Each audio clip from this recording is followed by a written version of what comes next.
Bismillahirrahmanirrahim. Assalamualaikum warahmatullahi wabarakatuh. Perkenalkan, nama saya Jumali, NIM 09 105 801 2106 dari Program Studi Teknologi Pendidikan, Fakultas Keguruan dan Ilmu Pendidikan, Universitas Muhammadiyah Cigandeng Batam. Baik, pada video kali ini saya akan menjelaskan tentang dampak masif korupsi. Nah, untuk lebih jelasnya, silahkan simak video berikut ini.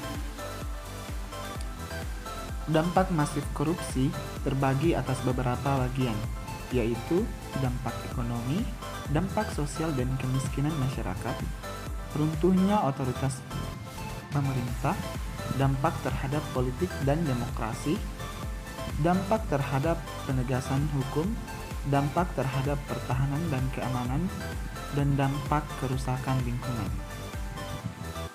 Dampak ekonomi. Ada beberapa dampak ekonomi yang akan terjadi, yaitu yang pertama, lesunya pertumbuhan ekonomi dan investasi. Korupsi bertanggung jawab terhadap lesunya pertumbuhan ekonomi dan investasi dalam negeri.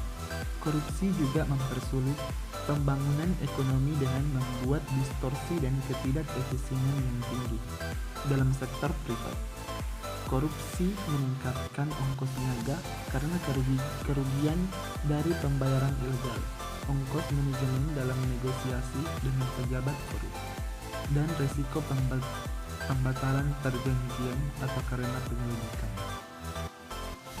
2. Penurunan produktivitas. Dengan semakin lesunya pertumbuhan ekonomi dan investasi, maka tidak dapat disangka lagi bahwa produktivitas akan semakin menurun. Hal ini terjadi seiring dengan terhambatnya sektor industri dan produksi untuk bisa berkembang lebih baik atau melakukan pengembangan kapasitas. 3. Rendahnya kualitas barang dan jasa bagi publik. 4. Menurunnya pendapatan negara dari sektor pajak. Dan 5. Meningkatkan hutang negara. Dampak sosial dan kemiskinan masyarakat. Ada beberapa dampak sosial dan kemiskinan masyarakat, yaitu yang pertama, mahalnya harga jasa dan pelayanan publik. Yang kedua, pengentasan kemiskinan berjalan lambat. Yang ketiga, terbatasnya akses bagi masyarakat miskin. Yang keempat, meningkatnya angka kriminalitas. Dan yang kelima, solidaritas sosial semakin langka dan demoralisasi. Runtuhnya otoritas pemerintah. Dampak runtuhnya otoritas pemerintah terbagi atas 3, yaitu 1. Matinya etika sosial politik. 2.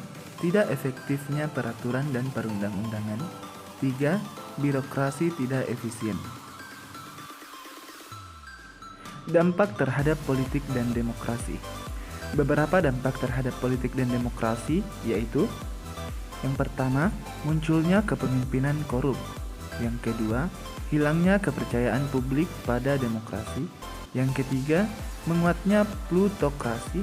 Dan yang keempat, hancurnya kedaulatan rakyat. Dampak terhadap penegakan hukum. Dampak terhadap penegakan hukum terbagi atas 2, yaitu 1. Fungsi pemerintah mandul. A. Korupsi menghambat peran negara dalam pengaturan alokasi. B. Korupsi menghambat negara melakukan pemerataan akses dan aset. C. Korupsi juga memperlemah peran pemerintah dalam menjaga stabilitas ekonomi dan politik. Dan yang kedua, hilangnya kepercayaan rakyat terhadap lembaga negara. A. Legislatif atau Dewan Perwakilan Rakyat. B. Partai politik. C. Kepolisian Republik Indonesia. Dan D. Lembaga peradilan atau Mahkamah Agung dan Kejaksaan Agung. Dampak terhadap pertahanan dan keamanan. 1. Kerawanan Hankamnas karena lemahnya alutsista dan sumber daya manusia. 2. Lemahnya garis batas negara. 3. Menguatnya sisi kekerasan dalam masyarakat. Dampak kerusakan lingkungan terbagi atas 2, yaitu yang pertama, menurunnya kualitas lingkungan. Dan yang kedua, menurunnya kualitas hidup. Baik, itulah tadi beberapa bagian dari dampak masif korupsi. Terima kasih. Saya akhiri. Billahi fi sabilil haq.